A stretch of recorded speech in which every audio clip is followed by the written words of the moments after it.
Terima kasih Bapa, kami siapkan hati kami mendengarkan firman Allah di dalam nama Tuhan Yesus yang siap terima firman. Sama-sama katakan amin. Tepuk tangan yang meriah bagi Tuhan Yesus. Please sit down. Shalom. Ya, nice meet you all. Please join with our social media. Silakan bergabung dengan sosial media gereja. Shalom bagi saudara yang ada online dimanapun saudara berada. Tuhan Yesus memberkati saudara. Saya percaya hari ini kita diberkati dengan firman Allah. Bergabunglah dengan sosial media gereja, baik YouTube, baik Instagram, Facebook, dan TikTok. Suheri Gultom dan GBI Pelita, saya percaya saudara pasti diberkati dengan firman Allah. Hari ini kita diberkati dengan tema berbahagia yang merenungkan firman. Berduka cita yang merenungkan masalah. Jadi saudara jangan mau merenungkan masalah. Masalah hadapi, bukan direnungkan. Hadapi, tapi renungkanlah firman Allah. Berbahagialah yang merenungkan firman Allah. Dalam kitab Mazmur 1 ayat 1 sampai 6, sama-sama kita membaca. Mari sama-sama kita membaca. 1, 2 ya. Berbahagialah orang yang tidak berjalan menurut nasihat orang fasik, yang tidak berdiri di jalan orang berdosa, dan yang tidak duduk dalam kumpulan pencemooh. Tetapi yang kesukaannya ialah Taurat Tuhan, dan yang merenungkan Taurat itu siang dan malam. Ia seperti pohon yang ditanam di tepi aliran air, yang menghasilkan buahnya pada musimnya, dan yang tidak layu daunnya. Apa saja yang diperbuatnya berhasil. Bukan demikian orang fasik, mereka seperti sekam yang ditiupkan angin. Sebab itu orang fasik tidak akan tahan dalam penghakiman. Begitu pula orang berdosa dalam perkumpulan orang benar. Sama-sama. Sebab Tuhan mengenal jalan orang benar, tetapi jalan orang fasik menuju kebinasaan. Mengapa kita percaya Alkitab adalah firman Allah? Dalam 2 Timotius 3 ayat 16 sampai 17 ditegaskan bahwa segala tulisan di dalam Alkitab, Kejadian sampai Wahyu, adalah hasil dari hembusan nafas Allah atau disebut Theopneustos. Alkitab tidak lahir dari pemikiran manusia, tetapi bersumber dari pengilhaman Allah. Jadi Alkitab bukan tulisan Rasul Paulus saja, tetapi itu adalah ilham Roh Kudus melalui Rasul Paulus. Ilham Roh Kudus melalui para nabi, Nabi Yeremia, Nabi Yesaya, dan lain-lain. Jadi sebenarnya itu adalah suara Allah yang diilhamkan kepada para rasul dan para nabi. Jadi Alkitab adalah suara Allah. Alkitab adalah suara Tuhan. Bahkan Yohanes 1 ayat 1 dikatakan firman adalah Allah. Allah adalah firman. Jadi ketika saudara saya ajak mendengarkan suara Tuhan, Alkitablah suara Tuhan. Segala sesuatu yang menyimpang dari Alkitab bukan suara Tuhan. Segala sesuatu yang sesuai dengan Alkitab adalah suara Tuhan. Ketika saya ada persoalan dalam hidup ini, Tuhan bicara di hati saya. Ada kata ampuni dia. Itu suara Tuhan atau suara iblis? Ampuni dia. Itu suara Tuhan atau suara iblis? Tuhan. Baru kalau ada di hatimu, jangan cakapi dia. Itu suara Tuhan atau suara iblis? Wah, pintar kalian. Kemudian kalian jumpa ada orang yang tidak makan. Ada suara di hatimu, beri dia makan nasi bungkus. Nasi bungkus yang kau pegang itu kasih ke dia. Terus kau tanya, aku kayak mana Tuhan? Kau puasa. Memberi itu suara Tuhan atau suara iblis? Suara Tuhan, betul? Kalau ada suara di hatimu, lo mati. Biar mati dia, itu suara siapa? Iblis. Wah, pintarnya kalian membedakan mana suara Tuhan, mana suara iblis. Ketika engkau mulai sombong, pamer tas, pamer baju, pamer pangkas salonmu, mulai engkau pamer dengan segala kekayaanmu, hartamu, emas di sini, emas di sini. Sehingga kalau engkau menyembah begini-begini, sehingga orang yang sebelah itu kero melihat tanganmu. Kalau engkau pamer, Kemudian ada suara di hatimu, jangan sombong. Itu suara siapa? Tuhan, betul?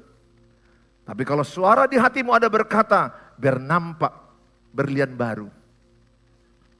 Itu suara iblis. Sebenarnya taunya kalian mana suara Tuhan, mana suara iblis. Segala sesuatu yang sesuai Alkitab adalah suara Tuhan. Segala sesuatu yang tidak sesuai Alkitab, suara iblis. Saudara, karena inspirasi atau pengilhaman itu, Alkitab adalah firman Allah yang tanpa salah. Bukti ketidaksalahan Alkitab, bukti historis yang selaras dengan sejarah dunia. Penggenapan nubuatan yang akurat, segala sesuatu apa yang dinubuatkan terjadi tepat. Yesus dikatakan akan lahir, terjadi.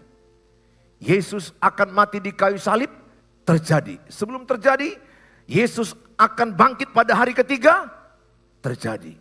Yesus akan naik ke sorga, terjadi. Yesus pasti datang yang kedua kali, pasti terjadi. Amin. Ya, saudara, ini gereja sosmed. Kalau saudara mau pakai HP sambil video diupload nanti setelah pulang, boleh. Sehingga saudara boleh menyebarkan firman Allah. GBI Pelita diberi gelar gereja sosmed. Yang penting terhubung dengan firman Allah. Saudara yang saya kasihi, memberi kebahagiaan, manfaat Alkitab pertama, memberi kebahagiaan dan menjamin produktivitas. Dalam kitab Mazmur 1 ayat 1 sampai 3, berbahagialah orang yang tidak berjalan menurut nasihat orang fasik. Siapakah orang fasik? Orang yang tidak mengenal Allah. Orang yang tidak mau mengenal Allah adalah orang fasik. Maka Tuhan bilang, jauhilah orang fasik, jauhilah orang yang tidak mau mengenal Allah. Yang tidak berdiri di jalan orang berdosa dan yang tidak duduk dalam kumpulan pencemooh. Berbahagialah saudara yang tidak suka gosip. Berbahagialah engkau yang tidak suka ngomongi orang. Ada 3 level orang. Pertama ada orang besar yang selalu membicarakan ide-ide baru bagaimana dia berkembang ke depan.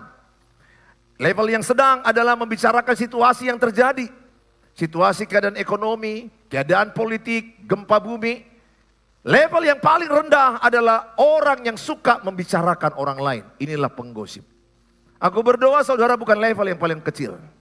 Saudara adalah level yang paling besar, yang paling terbaik. Yang kalau berpikir bagaimana maju ke depan, bagaimana pernikahanku bagus, bagaimana usahaku berkembang, bagaimana anak-anakku bagus. Top. Saudara orang hebat. Tapi kalau saudara punya teman yang selalu bicara suami orang lain, suaminya pun hancur. Untuk apa kami membicarakan pernikahan orang lain kalau pernikahan kami pun hancur? Gak ada itu gunanya. Makanya jangan kepo. Kenapa orang suka menggosip? Karena penggosip di belakang, karena dia terbelakang. Orang yang di belakang, orang yang terbelakang kerjaannya ngomongi orang. Gak ada kerjaan yang lain selain kepo. Suka ngomong-ngomongi orang. Galatia 6 ayat 4 berkata, don't kepo. Bilang sebelahnya, don't kepo. Bilang sebelahnya, urus dirimu sendiri. Dirimu pun banyak gak beres. Betul? Diri kita pun banyak gak beres. Ngapain kita bereskan pernikahan orang? Pernikahanmu aja pun kacau. Betul? Usahamu aja pun kacau. Ngapain kita gosipi usaha orang? Ingat, orang yang menggosip itu yang sukanya adalah apa? Kejatuhan orang, kegagalan orang, kehancuran orang. Jadi dengar, orang menunggu kejatuhanmu. Orang menunggu kegagalanmu. Orang menunggu kehancuranmu. Itu berita yang paling bagus di meja pesta-pesta. Sambil ada kacang. Boto hoeda, anak terjadi. Do you know what is apa yang terjadi yang kau tahu, Eda? Itu ciri penggosip, betul nggak? Udah tahu nggak, Eda? Mama si David, jauh-jauhan dengan Bapak si David. Sehari-hari jumpa pula penggosip dengan penggosip. Kalau yang sebelahnya tidak penggosip, dia akan bilang, udahlah Eda, ganti topik lah kita. Topik yang lain. Tapi karena jumpa penggosip, kapan itu? Telinganya langsung kayak gini. Ceritanya kayak mana? Ya sebenarnya aku gak mau menceritakan kepada Eda sebenarnya. Ya. Tapi karena kacang ini memancing kita bercerita. Kan gak mungkin lah kacang ini kita ceritakan terus. kuaci, kacang, hampir habis satu plastik. Saudara, saya hanya mau katakan sama saudara, kalau saudara orang besar, ciri-cirimu suka membicarakan firman. Ciri-cirimu suka membicarakan ide-ide ke depan bagaimana lebih baik. Orang kerdil, orang yang terbelakang, kerjaannya kurang kerjaan. Sambil kupas bawang, dia bahas banyak hal yang gak perlu mereka bahas. Lihat yang perlu, dengar yang perlu, bicarakan yang perlu, pikirkan yang perlu. Itu prinsip hidup saya. Saya lihat yang perlu, saya dengar yang perlu, saya pikirkan yang perlu, saya kerjakan yang perlu. Yang gak perlu, jauhkan. Waktuku singkat.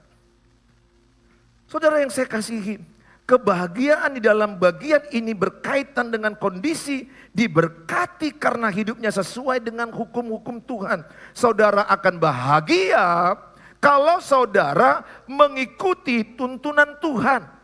Saudara pernah nggak berbahagia oleh Google Map? Saudara dituntun dari tempat A ke tempat B. Sehingga Google Map itu berkata 100 meter lagi belok ke kiri. Kalian ikut nggak ke kiri? Kemudian udah belok ke kiri, terus selama 900 meter. Setelah 900 meter belok ke kanan. Kalian belok?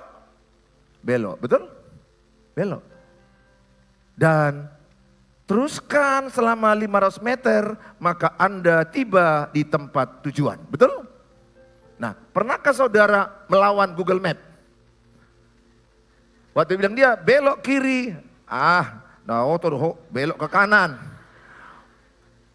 Baru dia bilang, kau yang oto, katanya. Betul nggak saudara?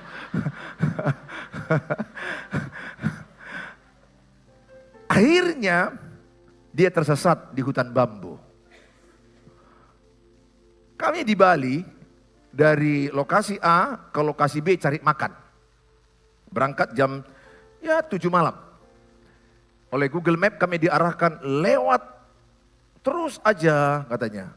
Terus saya bawa mobil. Apa katanya Han? Terus Pak, terus. Oke, terus. Gue bilang ini Han hutan bambu Han. Gue bilang aku pun udah gemetar. Terus kemana Han? Kemana kita? Jaringan wifi mati. Iya. Kita kemana? Belok atau terus? Ya aku pun gak tahu kata si Hani. Jadi kemana ini hutan loh? Gue bilang. Selama berapa menit hutan? Gelap Han, gue bilang gelap. Walaupun kita punya Tuhan Yesus masih ada rasa takut juga. Karena kita masih manusia. Aku belum Tuhan Yesus, Hani gue bilang, ini kemana? Terus gak ada kepastian karena Google Map mati karena wifi mati. Ada loh orang dibuat Google Map sampai dia ke hutan. Sampai dia ke sawah-sawah. Dan dia akhirnya mentok. Saudara, Google Map gak selamanya menuntun kebenaran. Ada kalanya Google Map error. Dan kita dibawanya akhirnya ke rumah orang lain, bukan ke pesta. Pada waktu itu kami memutuskan tancap gas. Selama 5 atau 10 menit kami tancap gas karena gelap kali. Gak ada signal. Naik dan turun. Dan saya berpikir lain kali aku hanya percaya Tuhan Yesus. Gak percaya lagi kepada Google Map. Saudara, itu hanya karena kelaparan loh kami. Dan kami berampak sama-sama mencekam juga. Yang lebih stabil adalah Ibu Gembala. Dia berkata, jangan takut. Aku bilang, Ibu Gembala ini Tuhan Yesus, aku pikir. Dia langsung bilang, jangan takut. Tenang semua penumpang. Jadi ketika suami dan anak-anakku takut, dia berkata seperti Tuhan Yesus, jangan takut. Saudara yang saya kasihi, kapankah saya berbahagia ketika taat melakukan firman Allah? Katakan, ketika saya taat melakukan firman, saya berbahagia. 1, 2 ya.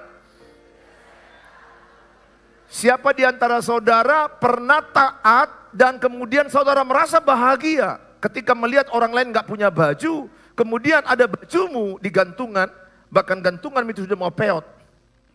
Karena terlalu banyak baju baru yang tidak dibagi-bagi. Prinsip pembelian baju, beli 5, kasih 5. Itu prinsipnya ya. Jadi berapa yang kau beli, itu yang kau kasih.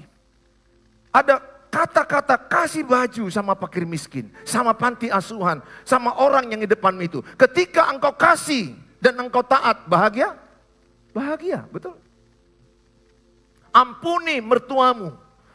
Walaupun dalam hatimu mau kau jambak mertuamu. Tapi ada suara Tuhan, ampuni mertuamu. Ketika engkau taat mengampuni mertua, bahagia? Bahagia. Jadi bahagia bukan saat merenungkan. Bahagia ketika kita taat melakukan. Saudara tidak akan berbahagia dengar khotbah ini kalau tidak sampai melakukan. Harus sampai melakukan. Maka sering pendeta berkata, berbahagialah engkau yang mendengar dan melakukannya.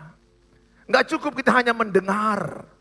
Terlalu banyak kita mendengar mengampuni tapi tidak mengampuni. Terlalu banyak kita mendengar memberi tapi tidak memberi. Terlalu banyak kita mendengar jangan iri hati tapi masih iri hati. Sesungguhnya kita masih banyak teori. Saya mencek diri saya, apakah saya masih banyak teori. Saya belajar supaya saya menjadi orang berbahagia ketika aku melakukan perintah-perintah Tuhan. Kebahagiaan terjadi berikutnya. Jika kita menghindari interaksi mendalam dengan orang fasik, orang berdosa, dan pencemooh menuruti nilai-nilai hidup mereka. Jauhkan dari penggosip, jauhkan dari pencemooh, jauhkan dari orang-orang yang fasik, yang hidupnya bicara-bicara harta duniawi terus, bicara masalah pornografi, bicara masalah perzinahan, jauhkan hidupmu. Perhatikan apakah temanmu itu mengarahkan engkau ke dosa, jauhkan. Apakah temanmu itu mengarahkan engkau ke Tuhan, dekati. Jadi gampang sebenarnya engkau menilai seorang cowok, apakah dia dari Tuhan atau dari sibolis. Gampang. Si cowok itu kalau dari Tuhan, dia banyak bicara tentang Tuhan. Tidak harus bicara Alkitab. Tapi segala pembicaraannya tidak menyimpang dari Alkitab. Sesekali dia berkata mungkin, Dek kita berdoa dulu. Dek kau sudah saat teduh enggak tadi? Kira-kira orang kalau begini dari Tuhan atau dari hantu? Ya udah, Dek sabar Dek dalam penderitaan. Semua indah pada waktunya. Betul enggak? Tapi kalau kau jumpa cowok yang bicaranya masalah porno, masalah perzinahan, dan memaksa engkau melakukan hubungan seks, itu pasti dari iblis. Mencium engkau sebelum waktunya, itu dari iblis. Jadi dari kata-kata orang kita tahu dia dari Tuhan atau dari iblis. Jadi nggak terlalu sulit anakku. Untuk mengenal orang nggak boleh diam, harus ngomong. Karena untuk mengetahui hatinya harus ngomong. Karena apa yang keluar dari mulut keluar dari hati. Hanya Tuhan yang tahu hati. Tapi ketika kita tahu omongan dia, kita tahu hatinya bersih atau kotor. Contoh, kalau saya berkata kepadamu, aku benci kali sama dia. Dendam aku sama dia. Kepingin kali aku kuracun dia dengan sianida. Kira-kira hatiku ini bersih atau kotor? Kotor, betul nggak? Tapi kalau kata-kataku berkata, balaslah kejahatan dengan kebaikan. Sejahat apapun orang pasti ada kebaikannya. Percayalah Tuhan sedang bekerja. Jangan balas kejahatan dengan kejahatan. Pasti engkau rasakan, oh bersih hatinya. Saudara yang saya kasihi, mari kita sama-sama suka berikutnya. Kesukaan kepada Taurat Tuhan dilanjutkan dengan keaktifan merenungkannya.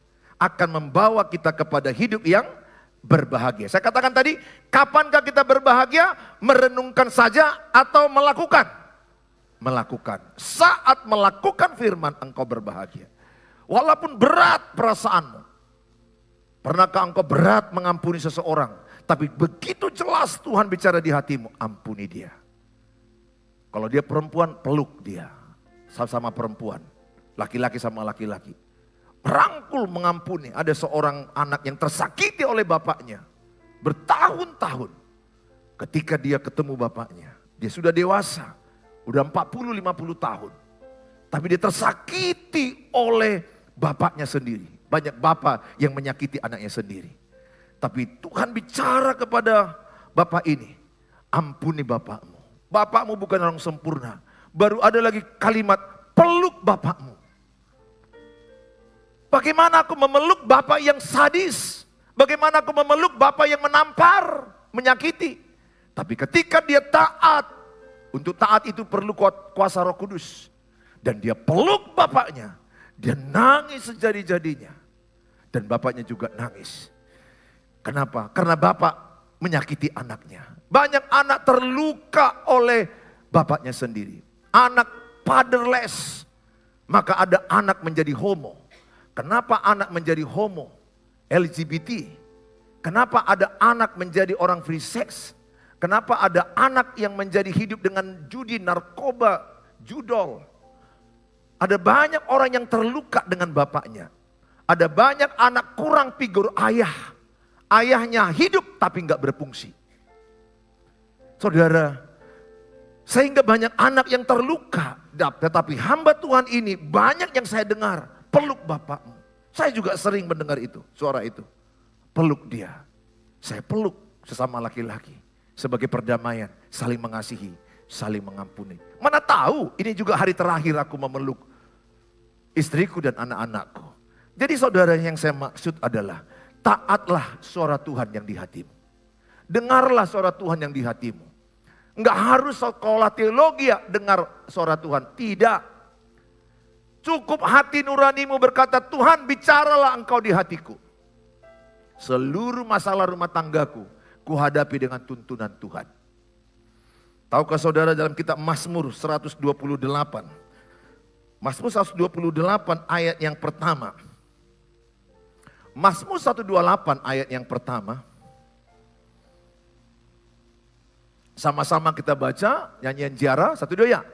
Berbahagialah setiap orang yang takut akan Tuhan, yang hidup menurut jalan yang ditunjukkannya. Sekali lagi sama-sama, berbahagialah 1 2 ya. Berbahagialah setiap orang yang takut akan Tuhan, yang hidup menurut jalan yang ditunjukkannya.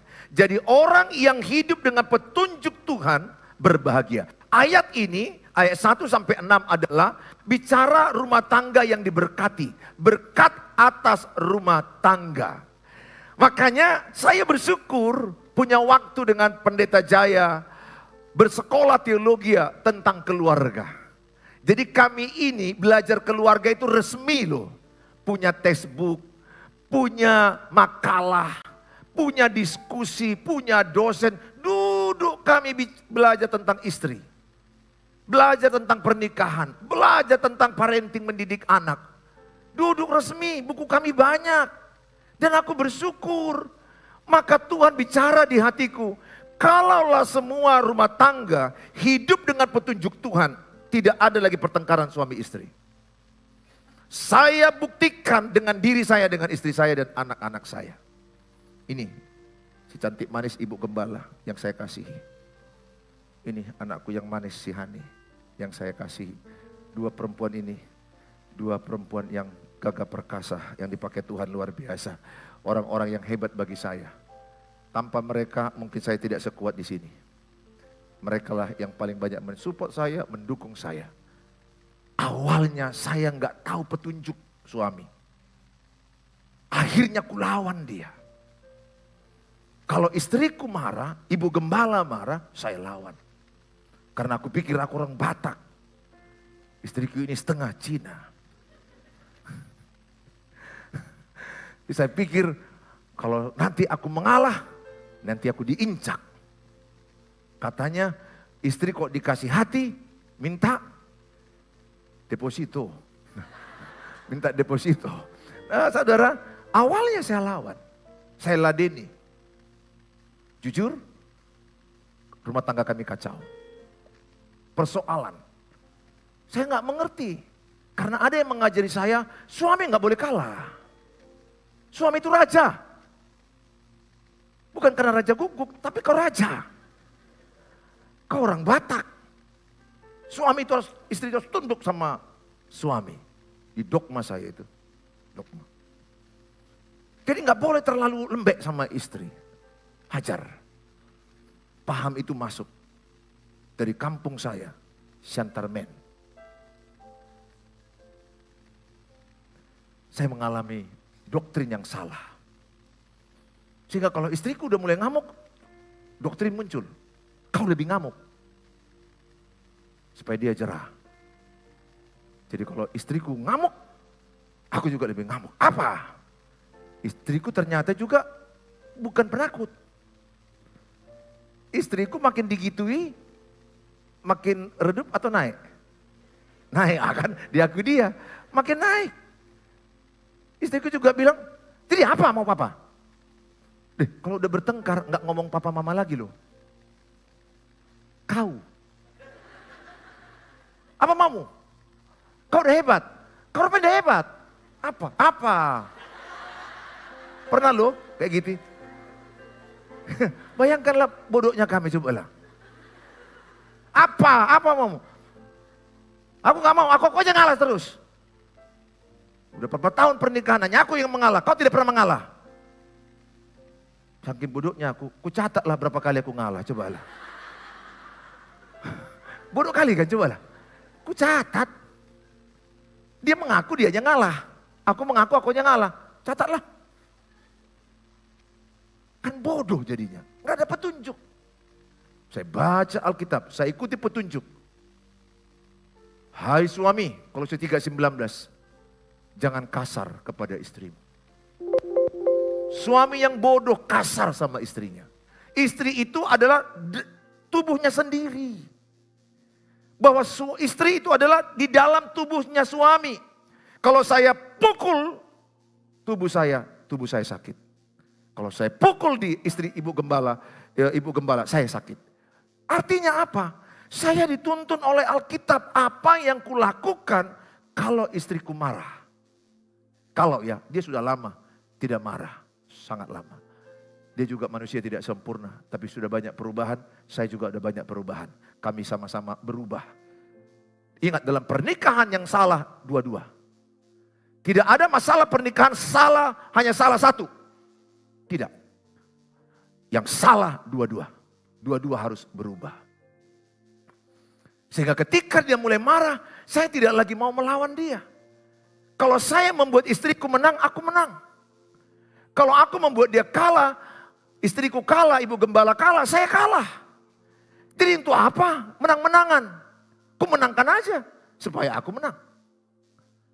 Bukan dalam segala hal. Banyak istriku minta petunjuk sama aku. Banyak istriku yang minta papa yang putuskan, banyak hal. Tapi hal-hal yang gak perlu kami pertengkarkan dulu. Cobalah, hanya masalah-masalah makanan. Kami pernah lalu bertengkar. Pulang-pulang ibadah, pelayanan, istri minta makanan, sate padang mamat. Aku bilang, udahlah kita BPK Rika atau Tesalonika. Manalah ketemu, mana pernah kita jumpai satu kedai, sate padang mamat sebelah. Kan halal dan non halal, kayak mana? Yang satu babi mulutnya ke sini. Yang satu kambing hadap-hadapan begini, kan gak bisa.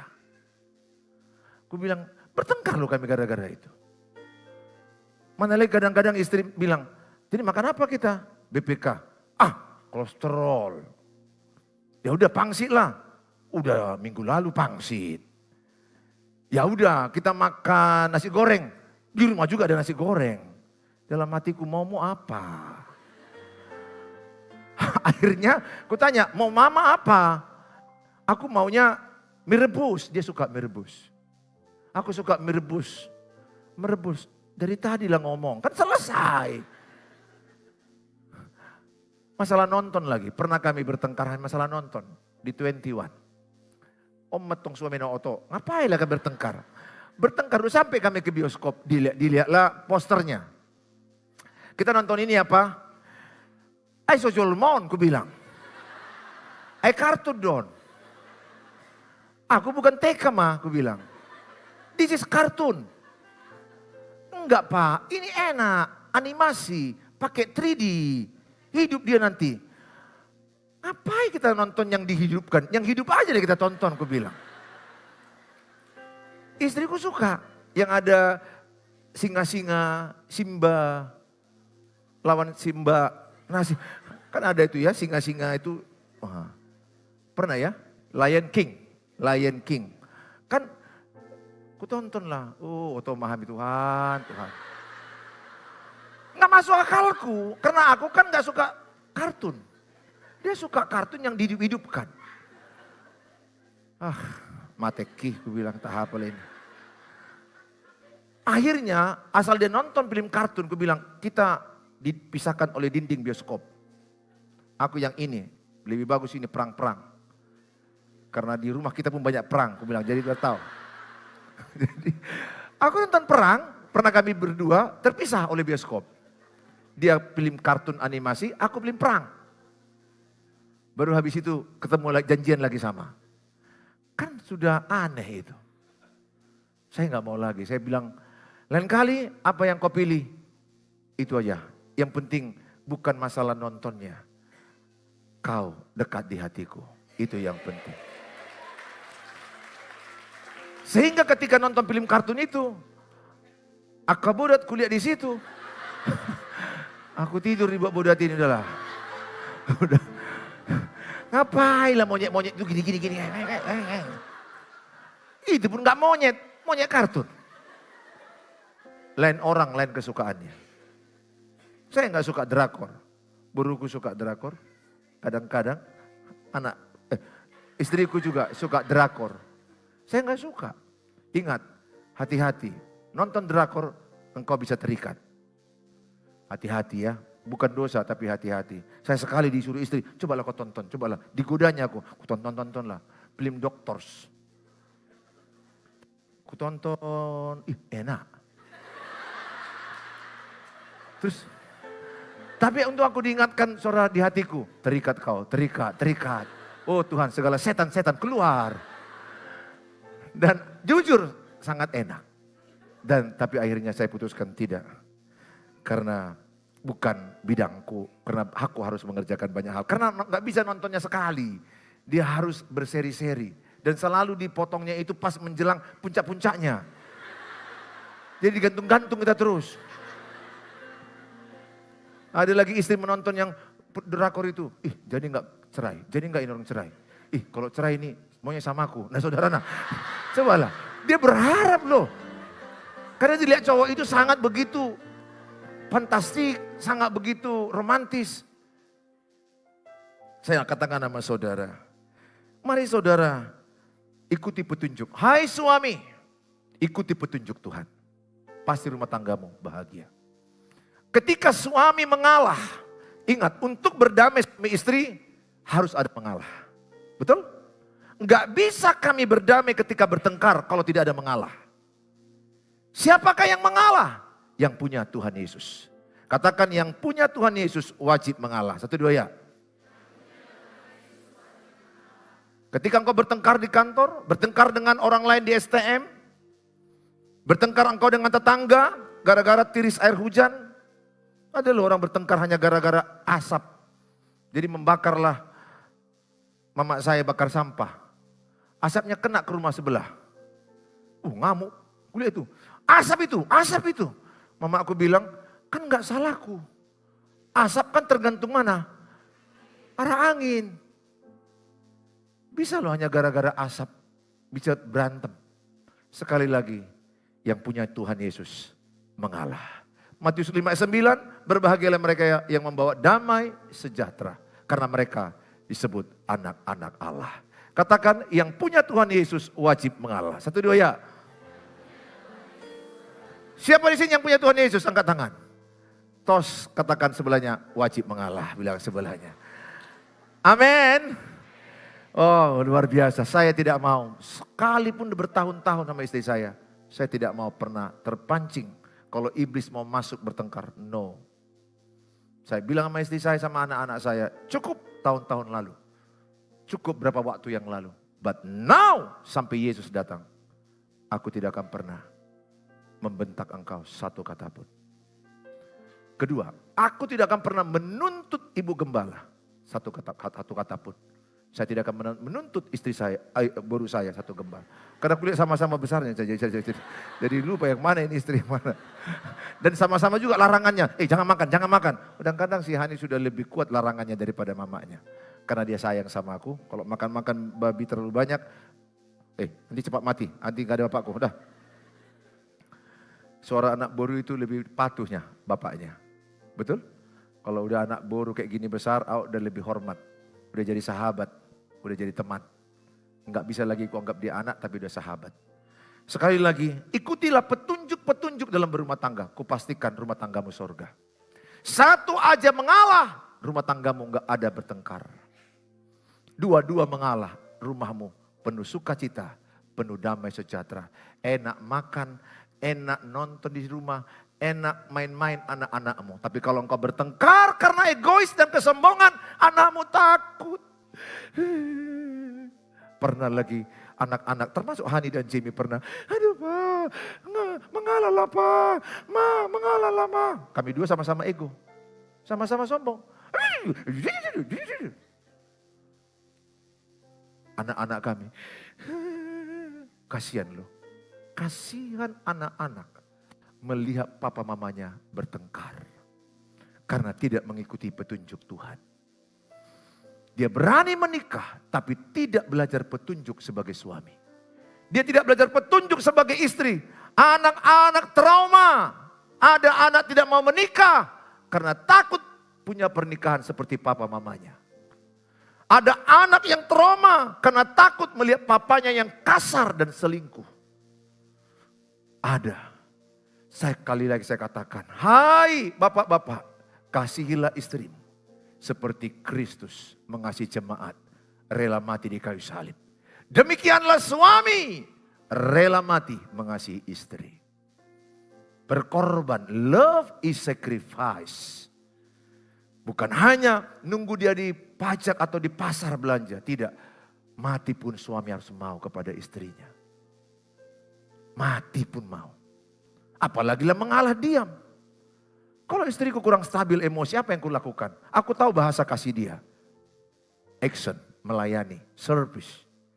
Kalau saya layani dengan cuci piring, saya melayani dengan nyapu. Reda, emosinya lebih stabil.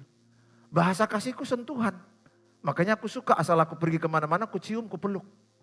Karena itu bahasa kasih. Ada orang quality time, ada orang pujian, ada orang physical touch. Beda-beda bahasa kasih.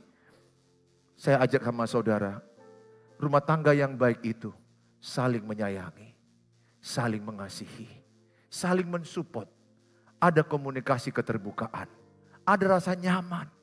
Anak-anak capek dari luar, lihat ya.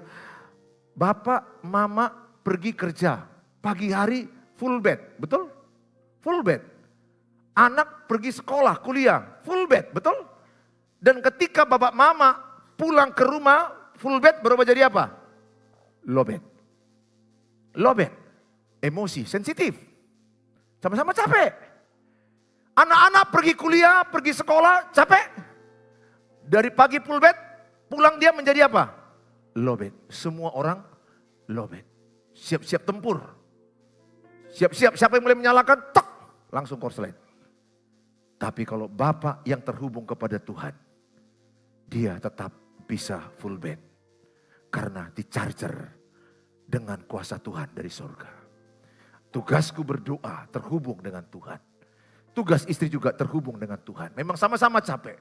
Tapi rumah tangga jadi enak. Seenak-enaknya di Bali. Seenak-enaknya di Eropa. Lebih enak di rumah. Buatlah rumahmu at home. Apa gunanya gereja ini berkembang. Tapi aku sampai ke rumah tidak enak. Gak ada arti. Apa artinya Bapak Ibu bawa uang 100 juta, 200 juta. Tapi istrimu gak menikmati pernikahan. Anak-anakmu gak menikmati engkau sebagai bapak. Engkau gak pernah peluk anakmu, gak punya waktu dengan anakmu. Ikuti petunjuk Allah dalam pernikahan. Maka rumah tanggamu akan diberkati. Suami yang takut akan Tuhan, kelihatan apakah istrinya sukacita. Jadi lihat, kalau aku benar takut akan Tuhan, kalian lihat ibu gembala ini. Wajahnya kira-kira berduka cita terus atau sukacita? Unanglah dong sukacita. Bukan karena aku di sini, tapi memang saya takut akan Tuhan. Kata Mazmur 128 ayat yang ketiga bang. Mazmur 128 ayat ketiga, kalau suami takut akan Tuhan, istrimu akan menjadi seperti pohon anggur yang subur. Artinya apa? Dia menjadi istri yang penuh dengan sukacita. Itulah pohon anggur yang subur. Bukan badannya subur, hatinya penuh dengan sukacita. Ya kalau subur pun badannya, haleluya lah puji Tuhan. Itu tandanya dia apa yang dimakan diberkati Tuhan. Nah saudara, anaknya jadi apa? Kalau saya takut akan Tuhan, anakku jadi apa? Tunas pohon zaitun sekeliling mejamu. Anak Anaknya kuat, tunas pohon zaitun kuat, gagah perkasa, naik tidak turun, kepala tidak ekor. Dan pohon zaitun itu ada buah zaitun, diperas minyak zaitun jadi obat. Jadi anakmu jadi obat bagi orang tua. Ada anak jadi racun bagi orang tua. Kasihan aku, saya sedih. Banyak anak yang dibesarkan dia bukan obat bagi dia, racun bagi dia. Orang tua stres, kepikiran, sakit dan cepat mati. Ayat ini berkata, anakmu akan seperti tunas pohon zaitun sekeliling mejamu. Anakmu jadi obat bagimu. Anakmu menjadi penghibur bagimu. Kalau engkau punya orang tua anak-anakku, jadilah obat bagi orang tuamu. Sebelum dia dipanggil Tuhan. Senangkanlah dia, hormatilah dia. Ikuti petunjuk Tuhan. Anak-anak hormati orang tuamu. Supaya lanjut usiamu dan sukses kau di bumi ini. Tuhan Yesus memberkati. Tepuk tangan bagi Tuhan Yesus.